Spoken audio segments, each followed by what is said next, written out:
mikono yako imekuwa super highway ya kupitia vitu vizuri, lakini hauwezi ukamembei. Mtu ambaye amekata kidole cha gumba katika ulimwengu wa rohoni, katika ulimwengu wa kawaida utapata ataishi maisha ya hasara kwenda hasara. Una watu wa maana na watu wa faida ambao wanaweza wakakusaidia, lakini kwa sababu spiritually you have been incapacitated, unapata kwamba you cannot maintain your helpers or your connections. Wakati kidole chako kimekatwa cha mguu, unapata kwamba you don't have speed. Unapewa roho ya snail and chameleon. Unakuwa ule mtu ambao kakitu ungefanya kwa mwaka moja, unafanya miaka 6, unafanya miaka 7, unafanya miaka 10. Yani roho ya kujikokota, roho ya konokono. Mambo yako yanakuwa mangumu, maisha yako yanakuwa ni ya kujikokota. Unafika umri wa kupata bibi ama kupata mke, unapata kwamba uwezi ukapata. Unafika umri wa kuolewa na mtu, uwezi ukaoleka. Yani mapepo yanakupatia, yanakufanya unakuwa na roho ya kujikokota. Leo Mungu atakupatia speed. Nasema leo Mungu atakupatia speed. Sema Bwana, nipe uwezo wa kwenda mbali na kwenda mbio kwa jina la Yesu Kristo.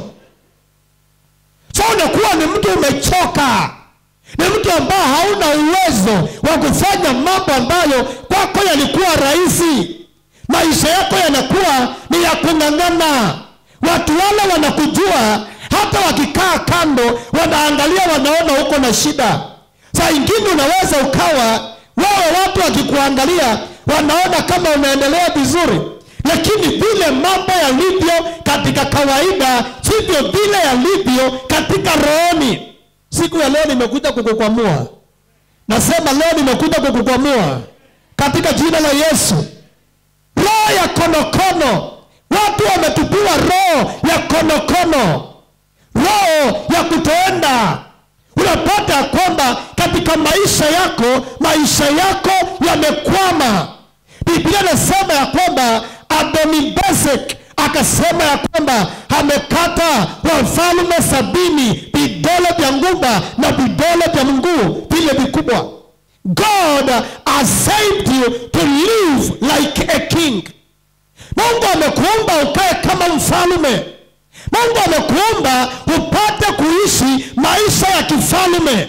Petero wa kwanza na mlango ni ule wa 2 na mstari wa 7 na mstari wa 10. God has not saved you to live a life of shame, but you are his chosen people, the king's priests. You are a holy nation, people who belong to God. He chose you to tell about the wonderful things he has done. He brought you out of the darkness of sin into his wonderful light. In the past, you were not a special people, but now you are special. You are God's people. Once you had not received mercy, but now God has given you his mercy. Kisha nikaona uovu ambao unaendelea chini ya jua. Wafalme wanatembea miguu, lakini watumwa wanatembea na farasi.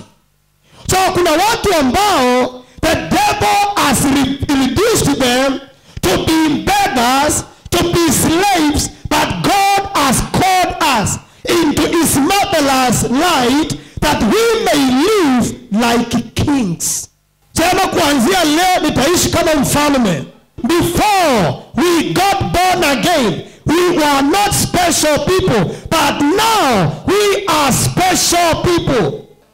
Ukisikia mtu akikuuliza, kwani you mean you are special? Mwambie yes, I'm special. Why? Because God says I am special.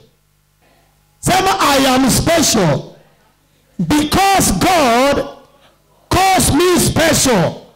Revelation chapter 1 verses 5 and 6. He has washed us in his blood, and he has made us kings and priests unto God. Sema I am a king. Sasa wadada wanasema I'm a queen. Mimi nakuombea, kuna wadada wako hapa, hata wazee wenu Mungu atawangeuza, they will live like kings in the name of Jesus. They will reason like a king. They will live like a king. Hata pesa ambao hawangepata kwa sababu umewakilisha katika madhabahu, they will begin to reason like kings and live like kings in the name of Jesus Christ. Sema amen. Sema I am a king. So damu ya Yesu Kristo inakuosha, inakumbadilisha, inakufanya kuwa mfalme, inakufanya kuwa malkia. Sema amen. Sema I am special because God calls me special. Kuanzia leo nataka niombe mtu, hata kama wale wachawi wameroga kila mtu, wewe utatoka katika nyavu zao, utatoka katika mitego yao kwa jina la Yesu Kristo. Damu ya Yesu Kristo imefanya kazi katika mwili wako, katika maisha yako, ili upate kuwa tofauti na wachawi ambao wamekata vidole vyako, wale wamekata mahusiano yako. Siku ya leo nataka niwaamrishe, niwaambie nipishe, nipite. Utapita katika jina la Yesu.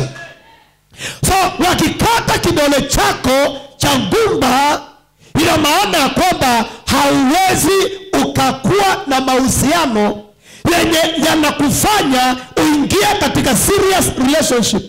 Unapata ya kwamba wewe ni kweli utapata hata watu watapropose, ama utawaproposea, lakini vile watakupiga chenga hauwezi ukajielewa. Utapata ya kwamba watu watakuja katika maisha yako, wanataka wakusaidie, lakini bila watageuka wakati ambapo unawategemea hauwezi ukaelewa. Lakini siku ya leo nimetumwa na Bwana nikuambia kwamba unaweza ukaachiliwa, unaweza ukaishi maisha ya kifalme katika jina la Yesu. Hata watoto wako watakuwa wafalme, maana wafalme wanazaa wafalme. Sema amen. Hata watoto wako ambao shetani amewaonea, God is going to bless them. God is going to restore their relationship with him, and God will make your children to be special people in the name of Jesus. Sema amen. Hebu ekelea mikono yako kwa kichwa na useme, ewe Bwana, badilisha maisha yangu katika jina la Yesu. So wakati ambapo wamekushika, mipango utapanga vizuri, lakini dakika ya mwisho baraka zako zinakuponyoka na pointi moja. Baraka zako inakuponyoka wakati ambapo umebakisha hatua moja uingie katika prosperity. There is a way. Kuna bila wachawi wanaweza wakakunja maisha yako. Tulisema neno mchawi inamaanisha kungeuza, kukupatia opposite. To be a witch doctor inamaanisha kwamba this person is a doctor in bending people's lives, in changing their lives. Anabadilisha, anawapatia opposite. Siku ya leo Mungu atatusaidia.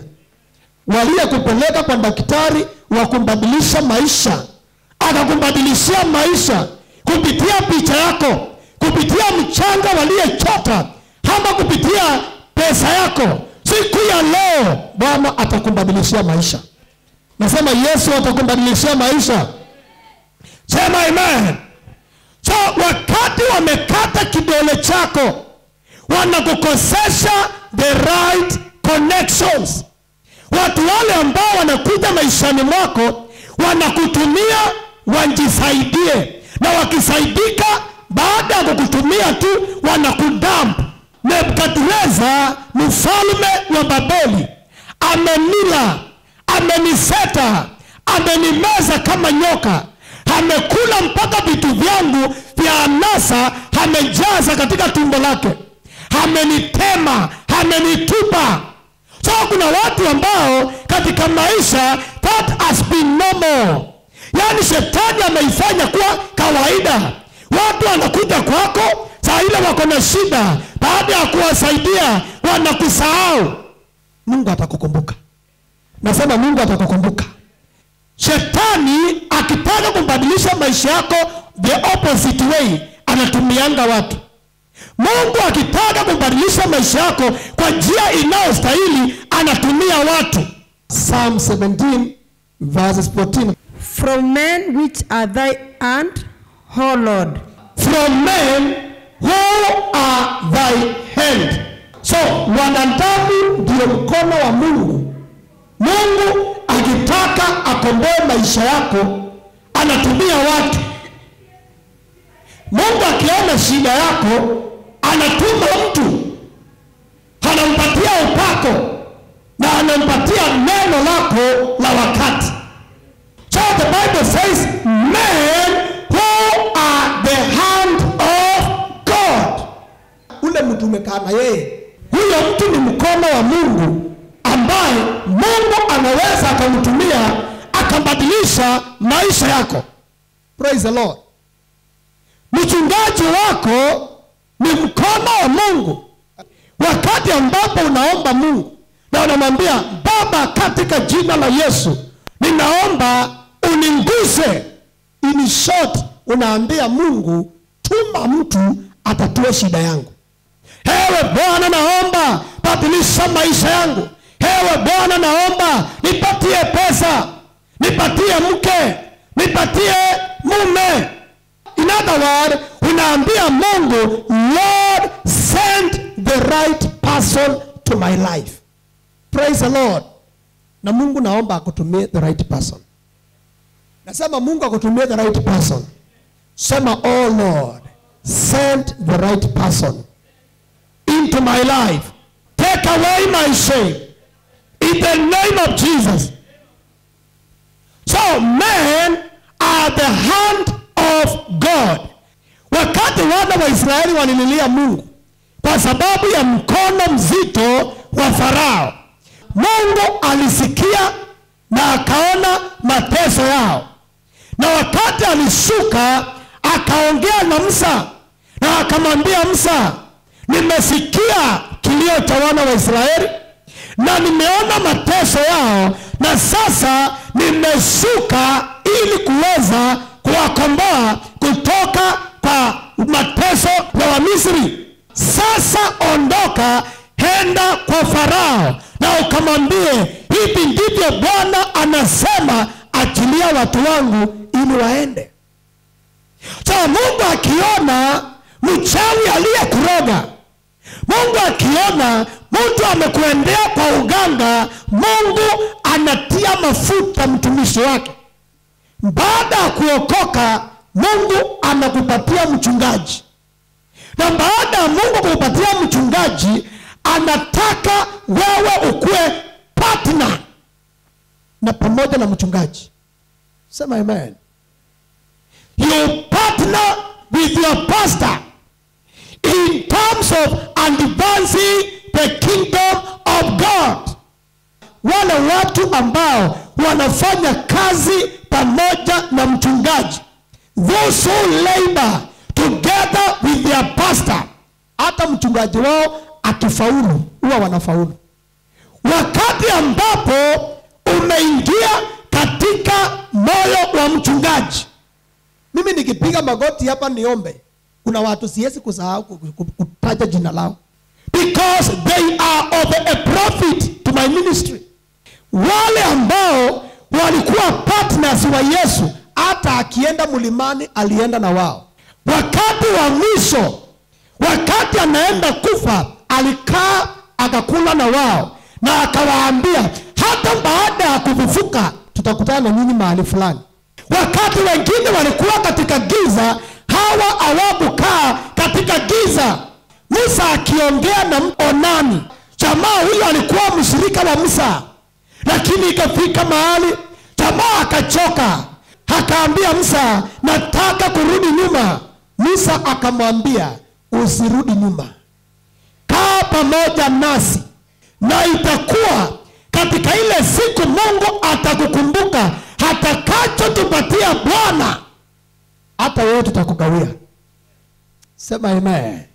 Biblia inasema akakubali, akaendelea pamoja na wao. When you become a true partner with the gospel and the vision of the man of God, unakuanga katika moyo wake. Paulo anasema ya kwamba, kwani nyinyi mnaochoka pamoja nami, siachi kuwaombea kwa Bwana. Anasema kwamba siachi kuwaombea kwa Bwana.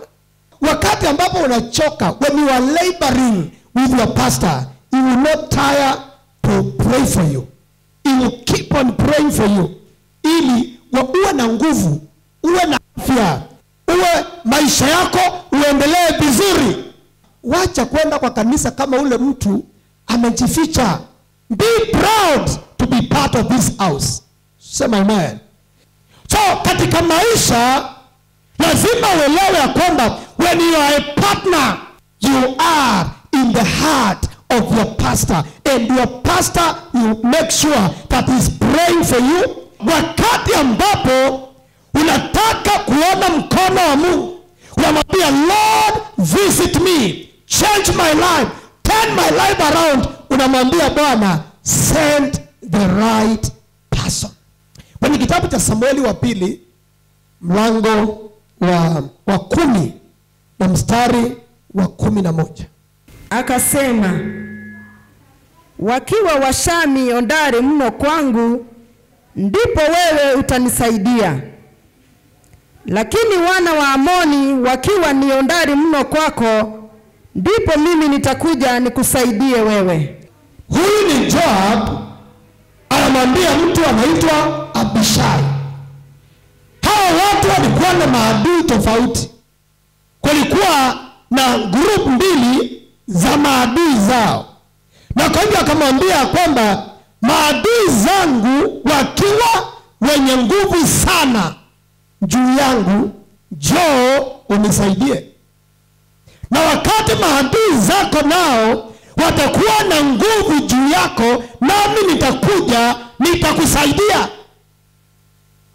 So kuna watu ambao wametoka katika familia ambazo hazifanikiwi whatsoever kwa sababu ya wachawi.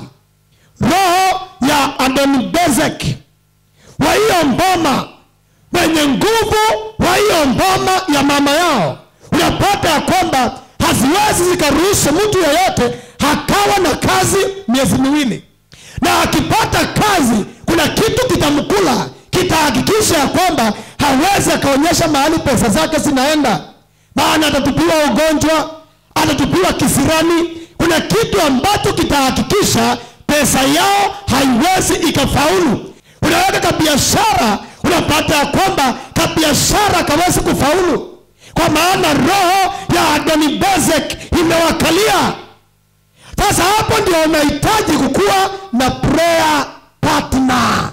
Wewe umsaidie za kwao na yeye akusaidie za kwenu. Watu wengi wameishi in isolation. Hawana rafiki hata mmoja. Hawana mchungaji ni wa mchungaji, kila mchungaji ni wao. Hawana hata mshirika mmoja, pia wanaweza kumbaliana wakaomba pamoja. Kuna nguvu ya maombi ya watu wawili.